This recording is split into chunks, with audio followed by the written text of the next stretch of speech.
Hello guys, কি অবস্থা সবার? আশা করি সবাই ভালো আছো। আজকে আমরা এক্সপ্লেন করতে চলেছি 2018 সালে মুক্তি পাওয়া south Korean movie stone escaping, যার আইএমডিবি রেট 6/10।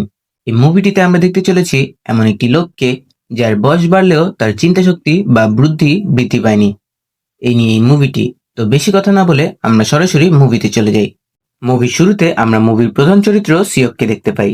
তার বয়স 30 হলেও তার চিন্তাভাবনা ও কর্মকাণ্ড বাচ্চাদের মতো, যার কারণ সে নিউরো ডেভেলপমেন্ট ডিসঅর্ডার রোগে আক্রান্ত।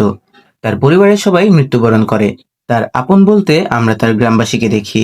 সে সব প্রতিবন্ধকতা পেরিয়ে একাই একটি রাইস মিল ও পোল্ট্রি ফার্ম চালায়। সিয়ক প্রতিদিন তার সাইকেল নিয়ে পুরো গ্রাম ঘুরে বেড়ায়। প্রতিদিনের মতো সে সকালে ঘুম থেকে উঠে তার প্রিয় গান শুনে। তারপর তার মুরগিগুলোকে খাবার দিয়ে ডিমগুলো বিলি করতে যায়। তারপর সিয়ক তার সাইকেল নিয়ে শহরের উদ্দেশ্যে রওনা হয়। রাস্তায় সিয়ক কিছু স্কুল পড়ুয়া বাচ্চাদের বাসের জন্য অপেক্ষা করতে দেখে। তখন সে সেখানে বসে তাদের সাথে মজা করতে থাকে। তারপর স্কুল বাস চলে আসলে সিয়ক তার সাইকেল নিয়ে শহরের উদ্দেশ্যে রওনা হয়। কিছুক্ষণ পর সে একটি লেকের সামনে দাঁড়ায় এবং পাথর দিয়ে স্টোন স্কেপিং করে। সে প্রায় সময় এখানে এসে এই খেলা খেলে। তারপর সিয়ক একটি শপিং মলে আসে। তখন ম্যানেজার তাকে খাবার খেতে দেয়। আসলে তারা পূর্ব পরিচিত, আর সিয়ক সবসময় এখান থেকেই বাজার করে। অন্যদিকে আমরা দেখি ইয়নজি নামে একটা মেয়ে তাদের শহরে আসে। আসলে অনেকদিন আগে তার বাবা এই শহরে মারা যায়, তবে সে তা মানতে নারাজ। তাই সে তার বাবাকে খুঁজতে এখানে আসে। তারপর সে চলে আসে একটি মহিলা হোস্টেলে। সেখানে মেয়েরা থাকতে এবং পড়াশোনা করতে পারে। অন্যদিকে আমরা দেখি সিয়ক তার বন্ধুদের সাথে দেখা করতে বারে চলে আসে। তার বন্ধুরা প্রচুর ড্রিঙ্কস করে। তারা সিয়ককে জোর করে ড্রিঙ্কস করায়। তখন সিয়ক পালিয়ে চলে আসে। পরের দিন সকালে সে গির্জায় এসে ক্ষমা চাইতে থাকে।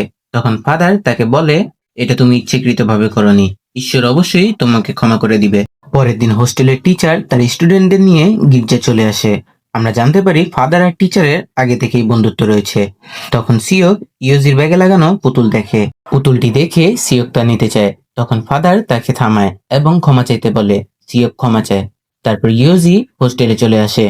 পরের দিন তাদের গ্রামে মৎস্য উৎসব শুরু হয়। সকলের মাছ ধরা দেখে সিয়কও মাছ ধরতে নেমে পড়ে। নদীর অপর পারে আমরা ইউজিকে একা বসে থাকতে দেখি। এরপর যখন সবাই মাছ ধরছিল তখন ইউজি সেখানে এসে পায়চারি করছিল। দিনটি রৌদ্রোজ্জ্বল হওয়ায় সবাই তাদের ব্লেজার খুলে খাবার খাচ্ছিল। এরপর সবাই যখন ব্লেজার নেয় তখন তাদের পকেটে মানি ব্যাগ খুঁজে পায় না। তখন তাদের হোস্টেলের একজন ম্যাম ইউজিকে সন্দেহ করে এবং তারা তার ব্যাগ চেক করতে চায়। তখন সিয়ক এক লোককে সন্দেহ করে এবং তাকে ধরে ফেলে। পরবর্তীতে তার কাছে চুরির সকল কিছু পাওয়া যায়। এরপর ইউজি কষ্ট পেয়ে সেই উৎসব থেকে চলে আসে। আর আমরা দেখি সিয়ক তার পিছনে। তখন ইউজি তার পিছু নিতে বারণ করে। তখন সিয়ক তাকে একটি পুতুল উপহার দেয়, আর এজন্যই সিয়ক তার পিছু নিচ্ছিল। তখনই আমরা লক্ষ্য করি ইয়নজির ক্ষুধা লাগার ফলে তার পেট থেকে আওয়াজ হয়। তখন সিয়ক তাকে নিয়ে একটি রেস্টুরেন্টে যায়। ইয়নজি বলে, তুমি ইডিয়েট হলেও খারাপ নও। তারপর তাদের মধ্যে বন্ধুত্ব হয়। সিয়ক তার রাইস মিল তাকে ঘুরিয়ে দেখায়। তা দেখে ইয়নজি খুশি হয়। তখন ইয়নজি তার বাবার একটি ছবি দেখায়।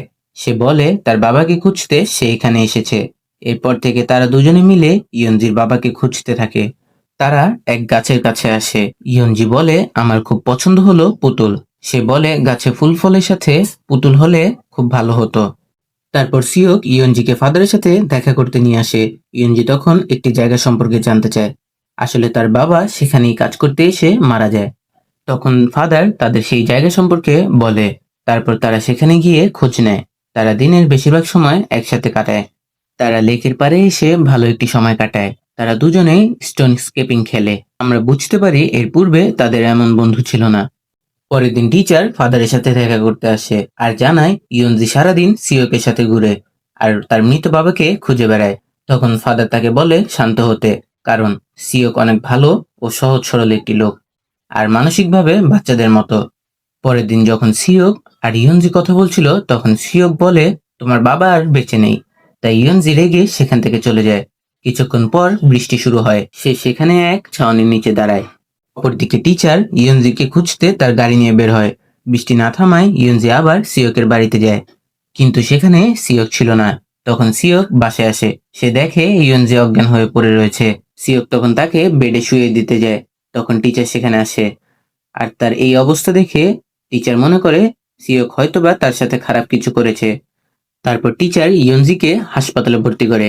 অপরদিকে সিওককে আমরা জেলে দেখতে পাই, অর্থাৎ টিচার তাকে পুলিশে ধরিয়ে দিয়েছে।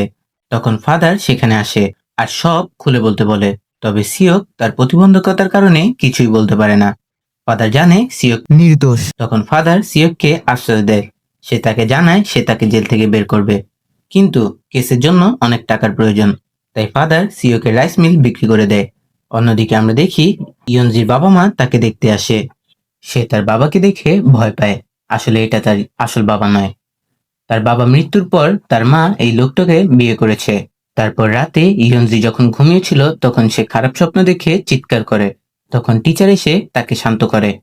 পরের দিন সকলে আদালতে এসে উপস্থিত হয়। তখন সিওকের উকিল বিচারককে জানায় সিওক একটি রোগে আক্রান্ত, তার মানসিক বিকাশ ঘটেনি। বিচারক সিওকের চালচলন দেখে বুঝতে পারে সে আসলে প্রতিবন্ধকতার শিকার। বিচারক তাই তাদের আরো কিছুদিন সময় দেয়। তারপর ফাদার সিওকের বন্ধুদের সাথে দেখা করে আর বলে সিওকের পক্ষে সাক্ষী দিতে, তবে তারা রাজি হয় না। তারপর ফাদার ইয়নজির বাবা মার কাছে যায় এবং রাইস মিল বিক্রির সকল টাকা তাদের অফার করে।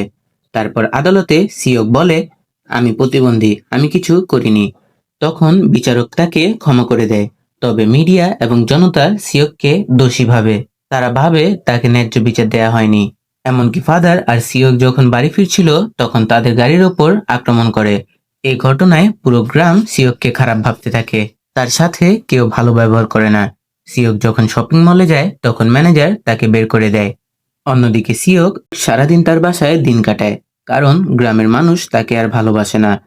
তার আঙ্কেল তাকে দেখতে আসে আর সে ইয়নজি কোথায় আছে তা বলে দেয়। তখন সিওক দৌড়ে ইয়নজিকে দেখতে যায়। তখন টিচার তাকে দেখে ফেলে এবং সিওককে বের করে দিতে চায়, কিন্তু সে যেতে চায় না। তাই সিকিউরিটি তাকে জোর করে নিয়ে যেতে চায়। তখন ইয়নজি সিওককে দেখতে পায়। ইয়নজি সিওককে বাঁচাতে চায়, কিন্তু টিচার তাকে ধরে ফেলে। তখন সে বলে সিওককে যাতে না মারে। তখন সিওক ইয়নজিকে বলে, আমরা বন্ধু। ইয়নজি মাথা নাড়ে এবং হ্যাঁ বলে। পরের দিন টিচার ইয়নজির মায়ের কাছে বলে কেসটি রিওপেন করে হাইকোর্টে পাঠাতে, তবে সে তখন বারণ করে। আমরা বুঝতে পারি সিওকের রাইস মিলের টাকা তারা গ্রহণ করেছে। অপরদিকে সিওক যখন গির্জায় আসে তারা তখন সিওককে বের করে দেয়, এমনকি সিওকের পছন্দের সাইকেলটিও ভেঙে ফেলে। তখন তার প্রচুর মন খারাপ হয়। এরপর সে তার ভাঙা সাইকেল নিয়ে চলে আসে। অন্যদিকে ইয়নজির বাবা মা তাকে নিয়ে যেতে আসে। সে তখন যেতে চায় না। তখন টিচার তাদের বাধা দিলে ইয়নজির বাবা রেগে যায়। ইয়নজি তখন ভয় পায়। টিচার তখন বুঝতে পারে ইয়নজির বাবা তার উপর টর্চার করে। রাতে সিওক তার বন্ধুদের সাথে দেখা করতে যায়, তবে তার বন্ধুরা তাকে ভিতরে ঢুকতে দেয় না। তখন সে রেগে গিয়ে পাথর ছুঁড়ে মারে, তাই তার বন্ধুরা বের হয়ে তাকে অনেক কথা শোনায়। তখন সিওক তাদের বলে, আমরা বন্ধু। তবে তারা বলে, আজকের পর থেকে আমরা আর বন্ধু না। তাই সে অনেক কষ্ট পায় এবং সেখান থেকে চলে আসে। পরের দিন সিওক যখন রাইস মিলে ঘুমিয়েছিল তখন রাইস মিলে নতুন মালিক রাইস মিল ভাঙতে থাকে। তখন সে দ্রুত তার সোফা নিয়ে বেরিয়ে আসে। তখন ফাদার আসে আর বলে, তোমাকে এখানে আসতে বারণ করেছি না? এই রাইস মিল আর তোমার না, তোমার কেস লড়ার জন্য এই রাইস মিল বিক্রি করা হয়েছে। অন্যদিকে টিচার ইয়োজিকে আবার কেস রিওপেন করতে বলে, তবে ইয়োজি বলে সিওক আমার কোনো ক্ষতি করেনি, বরং তার সাথে কাটানো সুন্দর মুহূর্তগুলো আমার মনে পড়ে। অপরদিকে সিওক সবকিছু নিয়ে কষ্টে রয়েছে।